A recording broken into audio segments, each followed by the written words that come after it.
Guten Abend, meine Damen und Herren. Es ist Juni, wir geben es zu, Flug des Monats Mai. Wir küren ihn ein bisschen spät diesen Monat. Der Grund dürfte allen mehr oder weniger geläufig sein. Der Juni war ein ungefähr genauso spektakulärer Segelflugmonat wie auch der Mai vorher. Wir sind selber extrem viel geflogen und wir haben ewig versucht, Termine für die Aufzeichnung zu finden und haben es jetzt endlich Ende Juni erst geschafft, den Flug des Monats Mai aufzuzeichnen. Also, sorry dafür. Ähm, und zwar, was ist im Mai passiert? Das ist schon wieder ein bisschen her. Es hat viele Herzen auf Wiegleit gegeben, die verteilt worden sind. Ähm, Jan Lischeweg mit der K6 hat 642 Kilometer geflogen, Zielrück zum Oberalppass deklariert noch dazu von Unterwössen aus. Jan ist ja bekannt für seine wahnsinnigen Flüge. Er ist jetzt auch gerade nicht dabei, weil er noch im Enternflug ist. Er fliegt nämlich heute, ist mit seiner K6 von Barcelona zurück, ja nicht ganz bis Unterwössen, aber immerhin bis Königsdorf geflogen. Auch interessant im Mai, Zielrück kommt ja wieder immer mehr in Mode. Felix Kries hat einen deklarierten 732 Kilometer Zielrückerflug gemacht mit der LS4. Wäre da zu der Zeit Clubklasse deutscher Klassenrekord gewesen, wurde seitdem schon wieder zweimal gebrochen. Zeigt auch, wie extrem das Zielrückfliegen wieder in Mode gekommen ist. Mir gefällt das sehr gut. Über Gordon Böttger müssen wir, glaube ich, jetzt diesen Monat erstmal noch nicht reden. Er hat die Nachtflugmöglichkeiten angefangen auszuprobieren. Die Bilder sind fantastisch. Hat dabei auch 2000 Kilometer im Mai geflogen. Ich glaube, was im Juni danach passiert ist, ist euch selbst klar. Baptiste natürlich wieder 1000 Kilometer geflogen, so wie immer. Auch schön hier Adam Woolley vom Hahnweide-Wettbewerb, 38 Kilometer am letzten Tag hochgeladen und er schrieb dazu: For absolutely no reason at all can you help me realize a dream and make this flight the flight of the month. Und tatsächlich haben 157 Leute inklusive mir auf das Herz gedrückt. Es hat nicht ganz gereicht, Adam, aber trotzdem schön, dass du auf der Hahnweide dabei warst und dass wir dir noch ein paar Herzen zum letzten Wertungstag geben konnten. Ja, und was uns natürlich ganz besonders beeindruckt hat im Mai, ist ein Kollege, der daher kommt, wie er heißt, nämlich Jan-Ola Nord aus Schweden, der am 4. Mai ein 750 Kilometer Dreieck mit einem Standardklasse-Flugzeug umrundet hat, 900 Kilometer insgesamte Distanz. Und am nächsten Tag hat er 1000 Kilometer Zielrückkehr versucht und fast geschafft. Und diese beiden Flüge quer durch Schweden, mitten in Nordeuropa, haben uns so beeindruckt, dass wir gesagt haben, wir möchten gerne mit Jan über diesen Flug sprechen oder über diese beiden Flüge sprechen. So now we will switch to English because we have an international guest. So at this point, also hello to all our international viewers. I think it's good that we talk in English for a couple of episodes to also share some flights with non-German speaking people. So thank you for taking the time today and welcome Jan-Ola Nord. Thank you very much. I also prefer English. I'm not so good in German. Yeah, my Swedish is also not very good. I don't know if you saw this. We had 2 episodes ago. We had a French interview where we actually had a translator who would translate the questions from German to French and then back from the French answers to the German answers. That was very interesting for us. But with Swedish, we were not able to do this. So. Jan-Ola Nord. I just said also in German in the introduction that your name kind of shows where you are from the north. Is Janne the correct short name for you? Yeah, it's a nickname for Jan-Ola. So Janne is fine. Janne is good. Very nice. Yeah. Okay, so maybe you can introduce yourself for a couple of sentences and tell us where you're from, how long you fly already, and what your flying history is. Well, I'm 56 years old and I'm started gliding as many of us did when I was 15. So it has been a couple of hours since then, roughly 5,000. 5,000 hours, wow. 5,000 hours in gliding. And since 1 year ago, I'm retired from the Air Force as a fighter pilot. So I have almost 5,000 hours in fighters as well. Wow. What aircraft did you fly? First, I flew the Viggen, and then I flew Gripen for the last 20 years. That's really and cool. The last 10 years, I were mostly instructor. And I'm a member in the Swedish national teams since 20 years ago. So I have participated in roughly 6 worlds and 6 Europeans around the world. My first big event was actually in New Zealand, 95. Oh. So That that was was Umarama, right? Umarama, yes, that's right. Wow. It was very interesting. Mm-hmm. My first big international competitions. Wow. So, and then where do you normally fly? I normally fly in the middle part of Sweden, close to Gothenburg, 100 kilometers roughly, straight way to Gothenburg, and 250 to Stockholm. So it's in between. And my home club now are located south of the big lake Vänern, Sweden's biggest lake. So that normally cause often problem with the weather. We lots have sea breeze and shadows from the lake. Yeah, here you can see the big lake, and my home club is just the bay in the western part of my trace. You can see. So sometimes I'm flying to the south, and sometimes to the north, and sometimes I even fly around the lake. That's Wow. one of my favorite routes. How It far is the way around the lake? The closest way is 450, but I used to do a triangle 550 or similar like that. So between 500 and 600K around the biggest lake. It's funny because in Germany, one of the sports is basically to fly around the big airspaces of Berlin and Frankfurt and Munich and Yeah, so on. yeah, And in Sweden, you fly around the big lakes. yeah, yeah. I have flown around Berlin once from Holstorf, Yeah, from the military from competition. the military competition. Yeah. Yes, so then we flew around Berlin. Otherwise, I haven't flown that much in Germany, unfortunately. So I haven't participated in any big competition there. It's only the military competitions. But I've been in the surroundings, Czech Republic, Slovakia, Poland, Lithuania.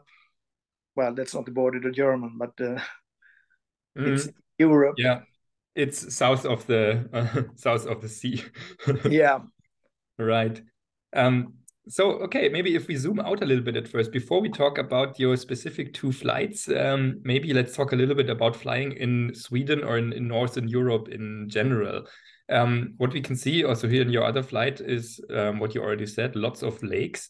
And I guess when we would have a satellite picture here, we would also see lots of forest and lots of smaller lakes. Also, if I zoom in, you see it's lakes all the way down, basically. Yes.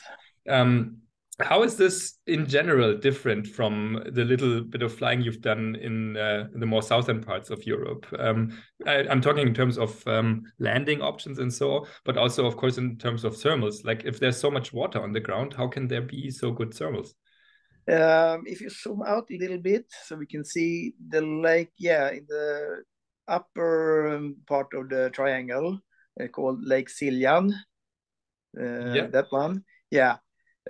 I would like to say that 95% of the soaring in Sweden is south of that lake.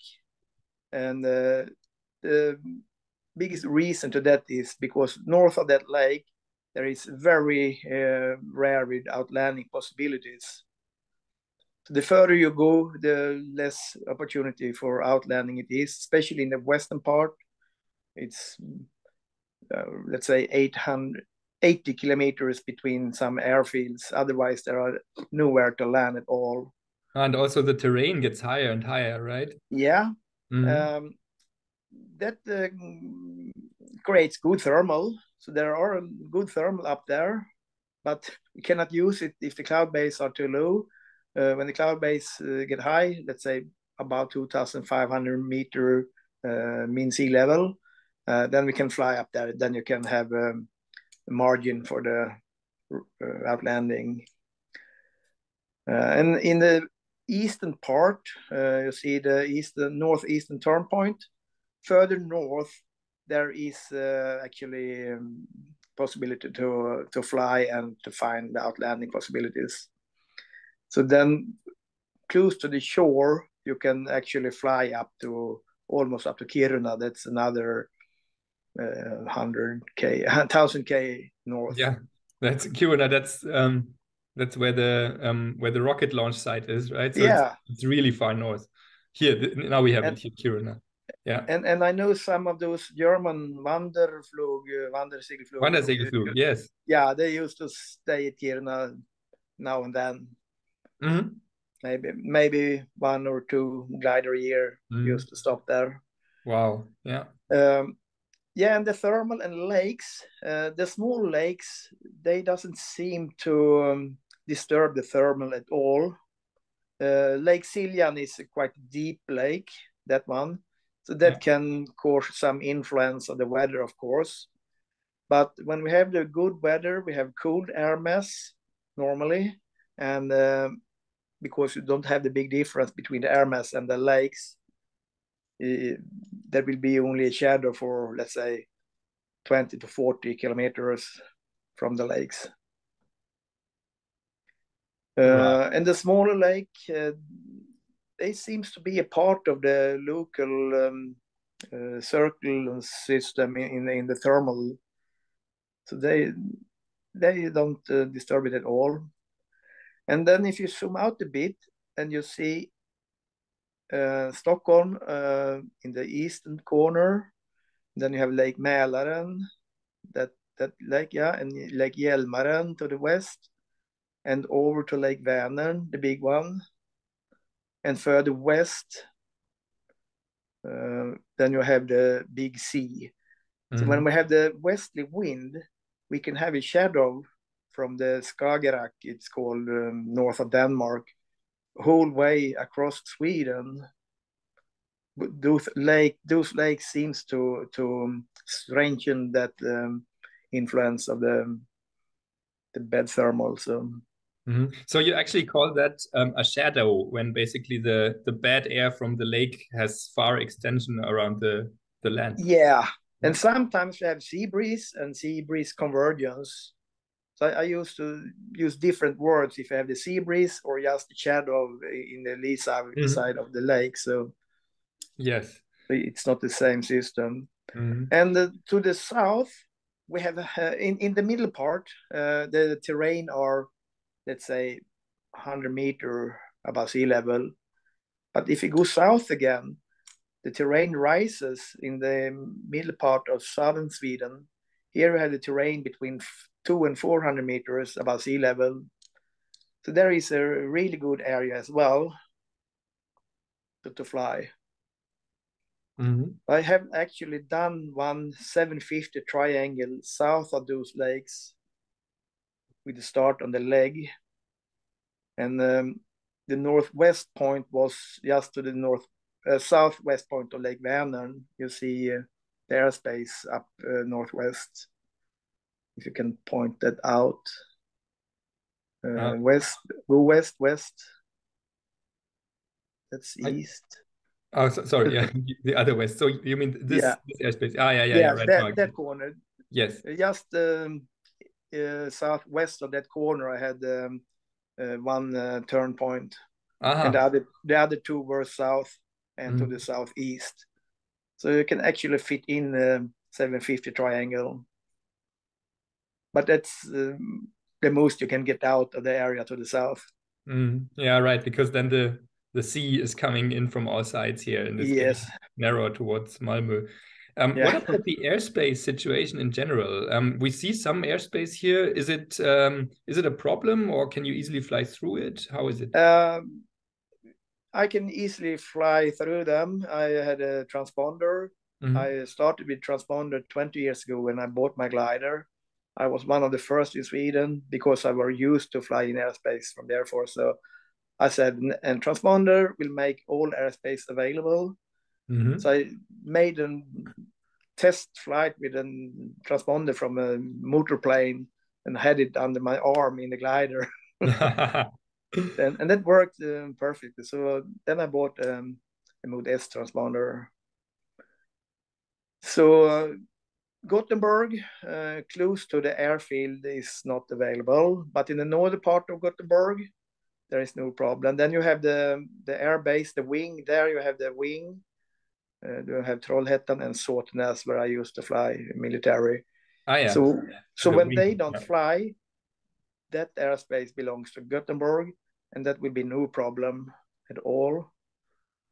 And those small airspace is normally no problem. Sometimes you have to deal a little with them, how to fly. And to the south, we have Malmö. We don't go that far south because the weather are shitty down there. Mm-hmm. And to the east, we have Stockholm. We don't go there. They are too busy. Yeah. Otherwise, the Also, airspace are not a big problem. yeah. You Yeah. mentioned about outlanding possibilities. That was my next question about outlanding. Yes. About the lake, maybe. Yes. So if Yeah. you zoom in somewhere, there's lots of lakes, and maybe I think we can actually see a satellite image, and we see, there's big forests, but also there's some rugged terrain, and then in between we can see some fields. Is that reliable to land? Yeah, normally I have made an turn point file with outlanding fields. Wow. And I look at Google Map and I fly over them and check them. So I used to say I need 2 or 3 possibility to land to make the area sure. Yes. Because if they are not harvest or hay bales on them, they are not usable. So one So one ordinary field and is one not spare. enough. No, one field and one spare at least. Yes. Yeah. So I have a file for those outlanding fields. And when we teach cross country in Sweden, we also teach how to land in a lake. You do. But I don't think we have made more than maybe 5 lake landing the last 30 or 40 years. So it's not so common. Yeah, it's not even that bad. Yeah. No. And then usually it's not dangerous, right, to land in a lake. Only some damage probably. Yeah, normally the glider will not break at all. Maybe the canopy, but I think in Sweden the canopy has been not broken. The instrument might, of course, be broken, but I think our former famous Åke Pettersson, who flew many worlds since the 60s, he landed in a lake in the practice for the worlds in Sweden. Wow. And they dried out the glider, a new instrument, and he flew 2 days later again with the same glider. Yeah. When you teach outlandings, there's lake landings in Sweden. There's always this discussion around people who have never really seen this and have never really had anything to do with it. Do you put the landing gear out or not for landing on the lake? Landing gear out. Landing gear out. To break the surface, what do you call it, the suction, or if you hit a stone or something like that. So yes, yeah. Undercarriage down. Otherwise, when you hit the belly in the water, you will be a submarine. Yes. But with the wheel down, you can break the surface of the water and have a not smooth touchdown. It will, of course, be a hard touchdown, but it's not much so safer. hard. Yeah. Okay, that's good to know firsthand. Very nice. Yeah, so that's the emergency option. But I prefer lake landing before a forest or wooden clearings in the forest. They are completely dangerous. Mm-hmm. Yeah. So don't land in the clearings in the forest because there you have the stones, the stumps and stones and everything. Yes. And you can be sure they will hit you in the belly, so it will hurt. Yeah. So Yeah. Okay, a couple of final questions about Sweden in general. Gliding in Sweden, how many pilots roughly? How many clubs? Where are the clubs? So I see there's Eskilstuna, which is quite famous, and next to it is Arboga, right? yes. But otherwise, I don't know and then much. you have Örebro further west, almost on the west part of next lake. Yes. Örebro is one club. And then you have Karlstad, north of Vänern is one club. And then you have Uppsala and Stockholm gliding club further to the east. And Stockholm actually have 2 places, one north, Långtora, they fly from. And Vängsö is south of the Lake Mälaren. Okay, yeah. So there are some clubs there around Stockholm, of course. Yeah. And then I guess some in the south where you are. Then we have Lidköping, where I fly, and we have Gothenburg. They fly from Alingsås. It's south of the air base. Yeah, here I have it. There. And there you have Herrljunga to the east there, and then you have Borås. There we had the Grand Prix. That's where the Grand Prix was, right? Yes, further south. Yeah, right. Okay. And then we have Jönköping and Landskrona and Malmö, and some smaller club to the south. Okay, so there are quite some. Yeah, it's not that exotic. Yeah. Do you know how many glider pilots roughly there are in Sweden? Roughly 2,000, 2,500. Okay. Oh, that's quite solid, actually. Yeah. I think when I started, or let's say 25, 30 years ago, we were almost 5,000. Oh, wow. Okay. And I think we were 15 more clubs. So the number going down. Wow, okay. And then we have some club north of that turn point to the northeast. And then we have 2 clubs far up north. One club is actually up at the Kiruna, but they don't do so much cross country. They do wave flying in the winter mostly. Yeah. Okay, but there is a Kiruna gliding club. That's cool. Yeah. It's really cool. Yeah. So one final question before we get to the flights themselves. And then we can talk about that. It is really telling that you have your turn point here of this flight just on the corner of the border to Norway. How about flying towards Norway or into the other country? Is it possible, or why didn't you do it here? It is possible, but you have to file a flight plan. Yeah. So that causes a lot of problem, because then you have to know it and know how to do it and so on. So we are not allowed to cross the border with a flight plan in the air. You have to file it before takeoff. Right. Yeah, that makes sense. We have tried for many years to have an agreement, but the Norwegian, they belongs to NATO and we don't. Still don't. And so the NATO and the Swedish Air Force, they don't like that. So they didn't approve it. Mm-hmm. Okay. But I know the Danish, they actually fly from Denmark over to southern part of Sweden, and then they do long task in Sweden and fly back to Denmark again. It's only a couple of kilometers north of Copenhagen over to Sweden. Wow, yeah. I think I've seen a guy called Ovind Mø do it once or so. Yeah. Wow, that's really interesting. That's cool. Yeah. So before we talk about the 2 special flights you made in May, let's introduce our next host of the show, who just landed. Hello, Matthias. Yeah.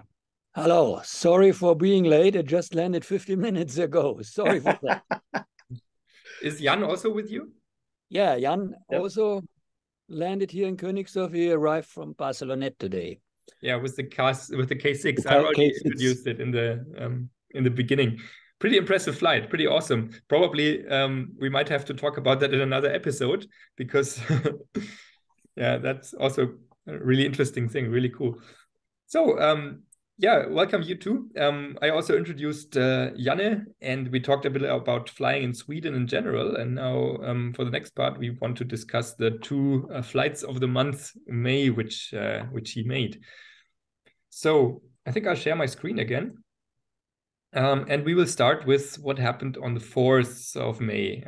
It's already a while ago, as I said. So Janne, I hope you still remember. I think when we go through your week lights. Of course, I remember those flights. That you've done about, I think, 25 flights or so after this already. So you fly really a lot. I guess that's the perks of being a retired Air Force pilot. So really cool. You've also been on the competition in Reisgala, right? Yeah. Mm-hmm. We had a fantastic week. We flew 8 days of 8 possible, and a long task on the practice day as well. So it was another 1,000K attempt. Yeah. But it was only 995. Well, but luckily you've already done the 1,000 kilometers on other occasions this year. So let's go to the 4th of May again. Generally, I think my first question about the day is what kind of weather preparation tools do you use? And also about weather, how frequent is such gliding weather in Sweden? Like when you have in summer, in May, June, July, if you have 2 weeks randomly, what's the likelihood of getting such days? The best situation is actually in early May, when you have the really, really cool air mass coming from the north, a high pressure over Norway somewhere, and northerly flow over the whole Sweden with the polar air coming down. And sometimes it can be -5, 6 degrees during the nights. Those days are absolutely the best in Sweden, because the thermal can start really, really early and last very long. So I have counted, we can, in perfect world, have 13, maybe 14 hours of thermals flying in Sweden. I haven't seen it yet, but it might be possible. Wow. Because it's not the same, not on the same day, because when it starts early, it just not last so long that day. Yeah, maybe it's a good measurement to ask you, what is the earliest thermal launch you have ever done? That was actually when I did my FIE 1000K diploma flight. I took off 20 minutes past 8 in the morning. And that was actually the 4th of May, 2014, I think it was, almost 10 years ago. Wow. But that was right on time, because I glided through some cumulus and didn't find anything. And then I were down at 250 AGL. Wow, okay. It was right on time, yeah? Yes, I struggled there for half an hour. We wouldn't drop my water. And finally I get up and the weather improved. Yeah. And what's the latest landing you can do in the summertime? Because you have the advantage of the longer days in the northern part. Yeah, the latest I have done in pure cumulus, that roughly 9:30. But I have landed just before 10 o'clock many, many years ago. But it was a convergence or cold front approaching, so that was not pure pure thermal. So theoretically, you have a chance to fly 14 hours in thermal. Yes, in theory, yes. In theory, yeah. It's quite a lot. Yeah, you can do something with that. Okay, so now to the other question about what forecast tools do you use to decide if it's a good day? The normal forecast you can find on the web, and since, let's say, 5 years ago, I had a SkySight. I tried Top Meteo before that, but I thought the SkySight were a little bit better up in Sweden. So, and the last year they have further north in the covering area for the SkySight as well. So the first year it was just in the northern part of that triangle you have there, but now it's even further north. And then we have the Swedish Hirlam. It's I think it's weather information from RASP. Ah, yes, it's a RASP model. Yeah, and we have a gliding guy in Sweden who made an app for that. So to just show the important data we need to see. So I used to compare those different models, and when they are accurate together, the forecast seems to be more accurate. Right. So, but in the long term SkySight, then you can see 5-6 days ahead if you will have a good weather window. Yeah, that's worth a lot, of course. So 750 kilometer triangle was the plan. First question about that: do you always declare tasks, or do you sometimes also fly free flights without any declaration? And how did you decide on the 750 for that day? I normally Well, normally, I would like to say 95% I fly declared task. Since I'm a competition pilot, I would like to have those goal on my task to fly, even if the weather are not the best weather. I always have to push it according to the task. It's more like a competition.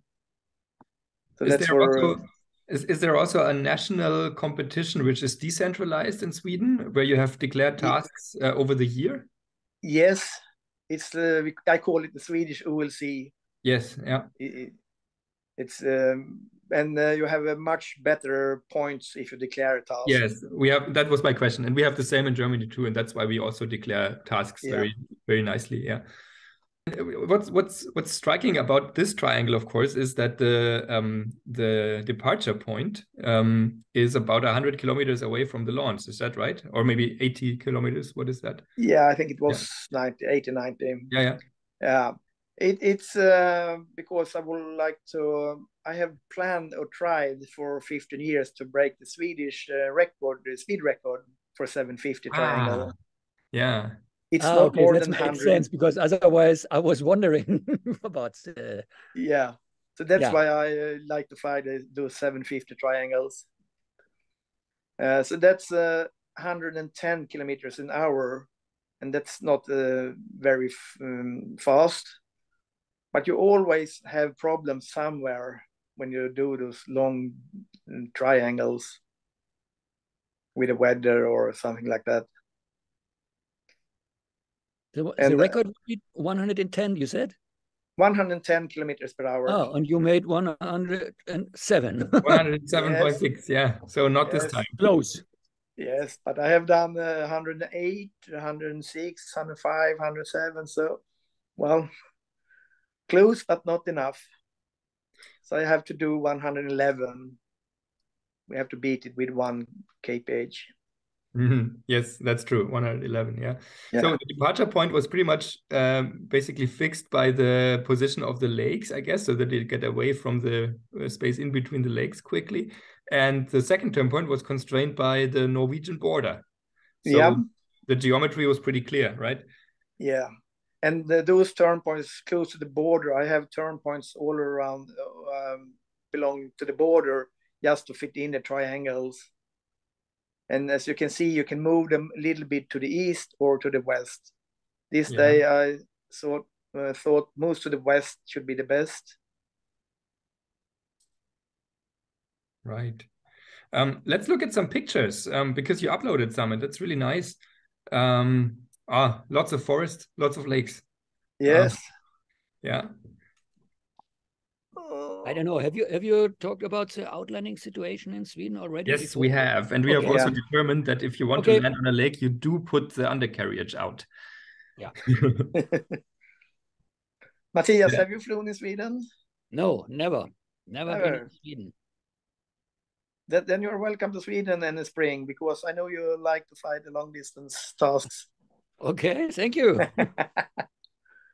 Yeah, maybe we should all go have a Fluglager. That would be pretty cool. Fluglager. Yeah. So, okay. So it starts with streeting, and then showers already. That's early in the day, right? Yes. If you take the first picture, look my text. As I said before, the best situation is when you have the northerly wind, but then you have to long first leg to the north, either to the northwest or northeast. So you always have headwind. So it was 20 kph headwind. Yeah. And not so much streeting, but still some energy lines. Yeah, looking pretty nicely. But of course, if you look at the pictures in weak light, the pilots always take photos in the good conditions and not in the bad ones. So probably this is not always how it looked on the first leg. Yeah, but I think that day it looks like that all around the sky at that time on the day. Yeah, very nice. Except when there was the snow showers around. Yes, that's the biggest problem in the spring.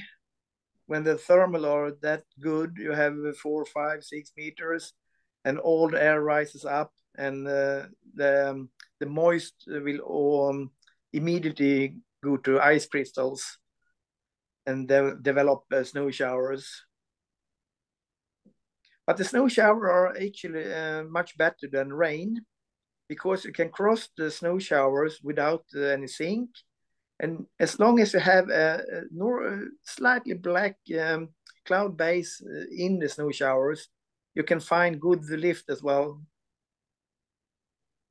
Yeah, true.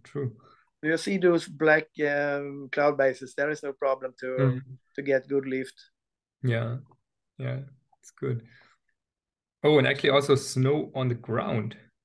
Yeah, the snow on the ground. It's a lake still frozen up north.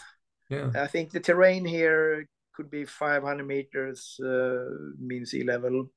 So the lakes have still ice in early May. Yeah. Wow, yeah, we can really see the ice. Yeah. Yeah. And this is Lake Siljan, as I showed you before, the big lake up north in Sweden. Yeah, that's north of which you say there's no good outlanding anymore. Yeah, but around the lake there are good outlanding. I think the brown fields below the wings are possible to land all of them almost. Yeah. Oh, and more snow on the ground, even with no showers. Yes, it's old snow, maybe a week before the snow came. And this is further to the west. To the west, yes. And it was the high pressure ridge stretching in from the west over Scandinavia and shut down the snow showers. And unfortunately, the thermal are not as strong as when you have the showers, but still you can have 2, 3, 4 meters under those small cumulus. Yeah. Okay, and then so you completed the task at 107, so almost the record, but not quite. And then you still had some daylight left. What was it? You completed it at 6:30. Yes, I think so. Yeah, it looks like here 6:30. Yeah. And then the best lift of the day, right after the completion of the task. Pardon? Then it was the best lift of the day afterwards here, right after you completed the task. Right? One of the best, yes. Yeah. And then I tried to fly as far as possible after I finished the task. Yeah, and we can see some straight flying here, some streeting. Was it something like a sea breeze also, what you talked earlier about? Yeah, sea breeze or convergence or sea breeze convergence or whatever. We used to have some convergence in that area. We had it today as well. A very marvelous convergence today. I was almost stuck behind the rain. Oh. But sometimes both lakes create a nice sea breeze convergence. So you can have a, but I will not calculate on it. That's why I have a remote start point and finish point. And if you have the start and finish point further south, there will be too much detour on the triangle legs as well. Yeah, true. Yeah, you can see that. Yeah. Talking about triangle geometry, what about 1,000-kilometer FAI triangle? There is no problem to fit in the triangle, but then you have to fly around Lake Vänern. The first turn point will be slightly to the northeast, where I have that turn point. That one, yes. Yeah. And the second one will be 100K or 150K south of the first turn point. Okay, yeah. And then I have the last turn point, 150K south of Lake Vänern. Yeah, okay. Down there somewhere, yeah.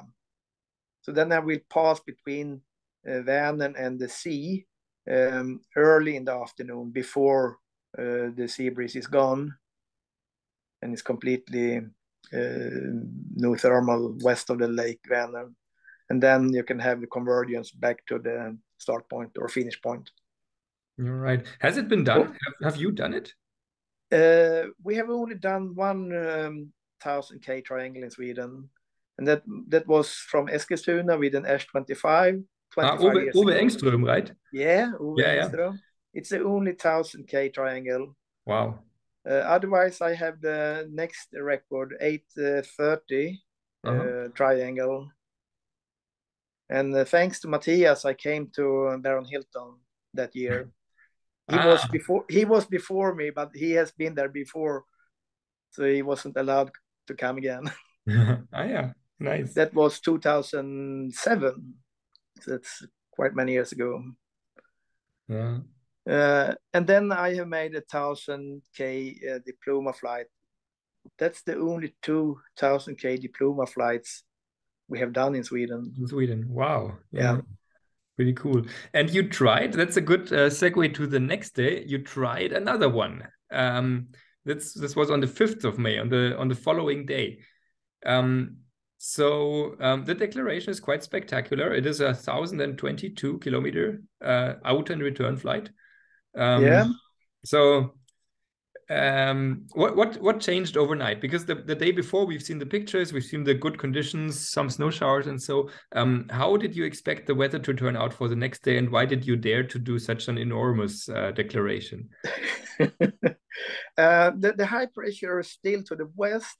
So in the western part of Sweden, if you look just north of Lake Vänern, there the forecast was blue or a few octaves of cumulus. And SkySat said much more cumulus to the east. So that's why I didn't declare a triangle. And the weather was, the forecast was marvelous to the north. So that's why I decided to do an attempt for 1000K out and return. And why it was 1022 is that you maybe know Jim Aketoft. Yes. Our open class glider. They have done 1001 out and return. So I have to beat him with his EB29, but I didn't. So that's why I chose the specific distance at the task. Wow. So that would have been many records, both in 50 meters and open class, for the speed records in 50 meters, distance records 15, distance in open class, and so on. So that was my goal. That was the goal. And you took off at it's at 9:30 or so. Yeah. And here is on the way to the start point.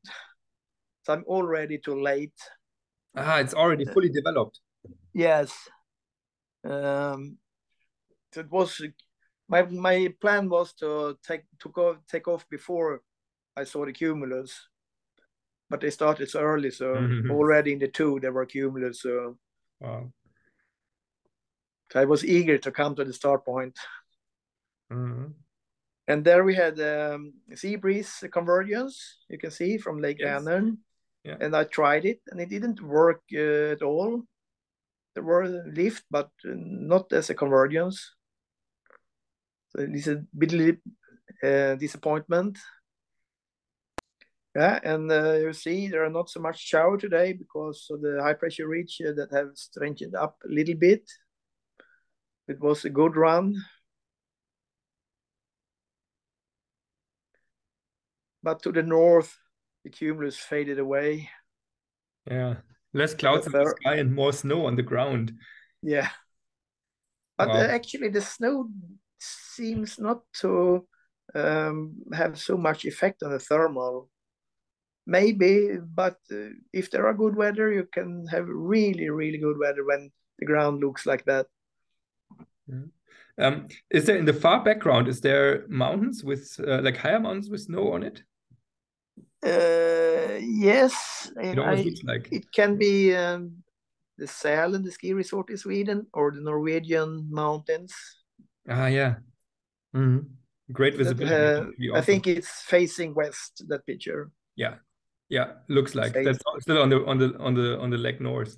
Yeah. Which altitude is the ground there where the snow is? Between 300 and 600 meters in level. Oh, that's not a mountainous area. Not high. No. So you have really long snow, huh? Yeah. Especially this spring. It was longer than normal. And isn't the weather better or the chance to go for long distance flights in June when the snow is gone? Yeah, but sometimes the weather are actually better in early May when you have the really, really cool air mass with the minus degrees in the nights, and it will start almost earlier than in June. Okay. But sometimes in June we can have those weather situations. But the last 10, 15 years, we used to have one high pressure with a really cool air mass in May, 2, 3, 4 days. But in June, it's not so common. So here in the next picture, you say 30 kilometers to the turn point. Yeah. And when we see it here, it's not looking very good. No, but you know, you have cumulus every 10, 15, 20 kilometers. No energy lines, just glide and then stop thermaling 2, 3 meters. And you can still have an average speed of around 100. The interesting thing about out and return flights is always the time at which you reach the turn point, right? Because after that, it's only go or no go home. What time did you reach the turn point, and what time did you want to reach the turn point in your plan? I don't actually remember. So let's see. Maybe I can see we it can here. look at it. You turned it at 10 minutes before 3. Yeah. Yeah. 3. Then you have 5 hours left until 8 o'clock. Yeah. So that should work. It should work. Oh. Yeah. Yeah. Because the day after, I think I landed around 8 o'clock. But this day, the weather quit earlier. Yeah. So I guess, this is just after the turn point on the way south. And, And all those brownish you can see on the last picture is farmer's field. Yeah. So in this valley, there are very lots of outlanding possibilities. And again, more snow. Yes. Sure. And then, okay, as you go south again, the weather improves again with more cloud activity here. Yeah, more cloud activity. So, but between the lakes, I heard from my friend at home, the weather quit around 6 o'clock. So even if I had flown 1 hour faster, I couldn't manage to fulfill the task. Yeah. So it has to be the 2-stroke thermal bag.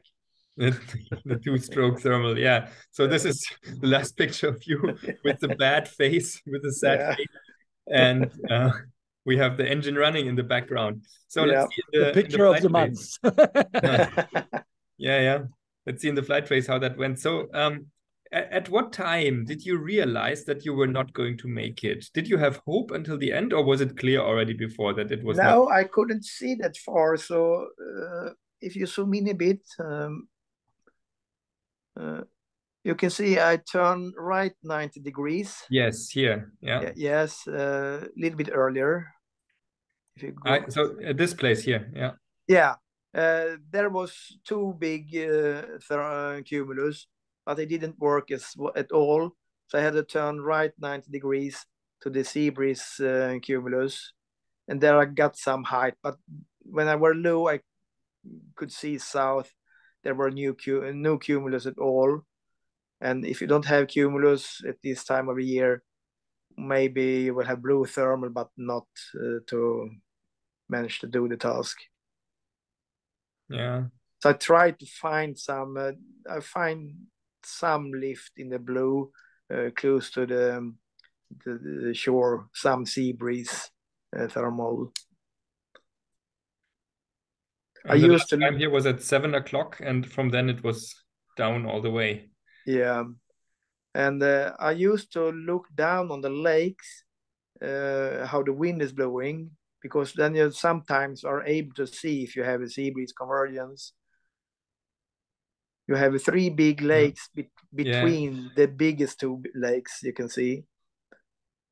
Those 2 and the next further south, and even to the north, there are actually many lakes. You can see the breeze on the surface. So you can see the convergence maybe even in the yes pool. Sometimes it's possible. Wow. Not always, but sometimes I have seen it even if the sky is blue. That's interesting. Wow. Yeah, but you were not lucky enough for that day. Oh, but it was a fun flight. Well, yeah, it was fun enough so that 120 people gave them their heart on WeGlide. Yeah. 1,002 kilometers still. So congratulations for making the 1,000, even though you couldn't complete the task. Yeah, thank you. 10-hour flight. So really impressive. And it was the reason why we really, really decided we wanted to talk to you this month. Because it was just way more interesting than discussing yet another flight in the central parts of Germany, which we have done so far, which are all impressive flights. But this is, I think, nothing compared to the adventures which you have taken us on today. Very nice. Yeah. And actually, I did another attempt for 1,000K out return a couple of weeks later. Maybe we can take a look quickly. Yeah. Was it after race Kala or before race? Before. I think it was the week before. Let's see the declaration. Oh, that's brave. 1,051. So you could not get enough.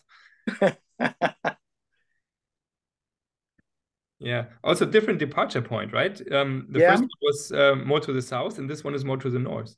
Yeah. Yeah. And then the turn point is basically halfway to Kiruna. Wow. Okay.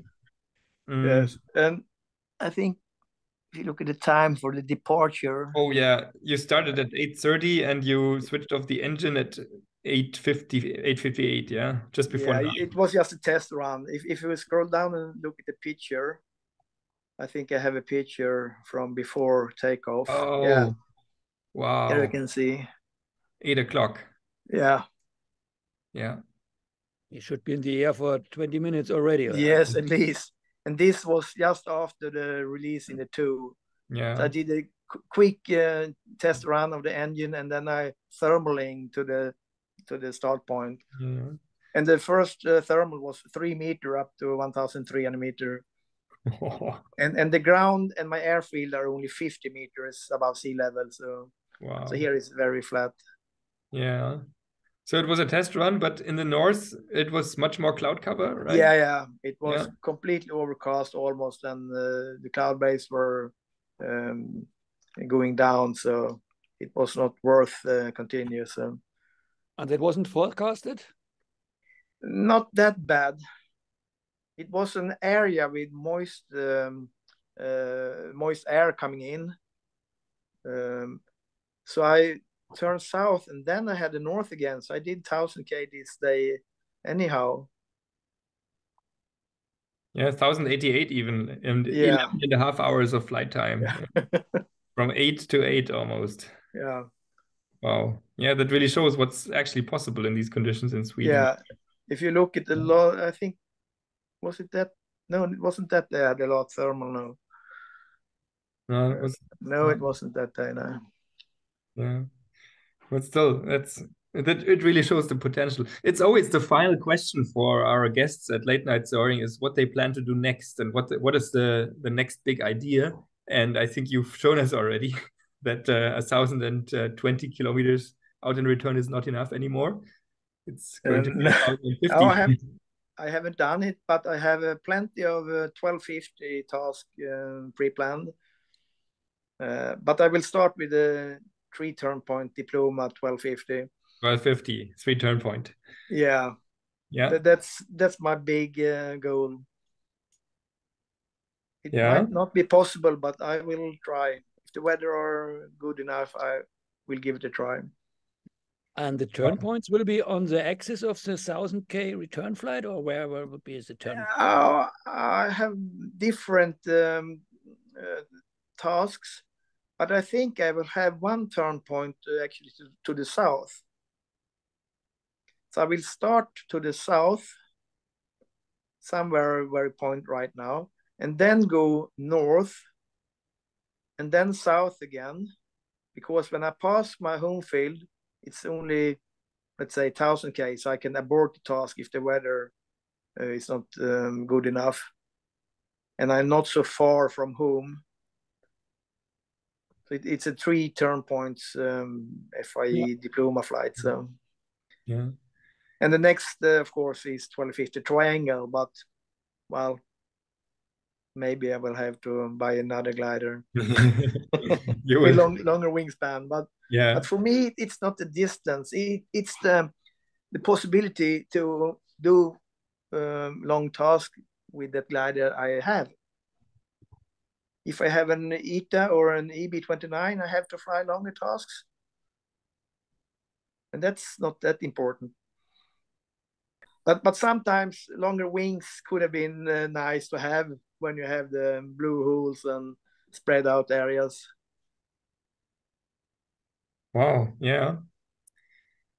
So, Janne, we really wish you crossed for your diploma. Exactly. We wish you that the days are coming in which you can attempt and maybe even finish them, such tasks. We will always look at the declaration which you make, even though you might fly something else on the day. It's always interesting to see what the people have in their declaration, because it shows the ideas and shows the way they are thinking. So we will keep an eye out. Janne, thank you very much for your time today. It was You're welcome. Interview. To you, dear viewers, I think it won't be long until we see each other again, because as I already said in the beginning, the May of June is already almost over. And I think you might already have an idea of what kind of flight we are trying to discuss for the months of June. But we will not say too much right now. So until then, have a good night, have a good evening, and see you then. Okay, Bye. Thank you very much. From my side as well, and sorry for being late. And take care.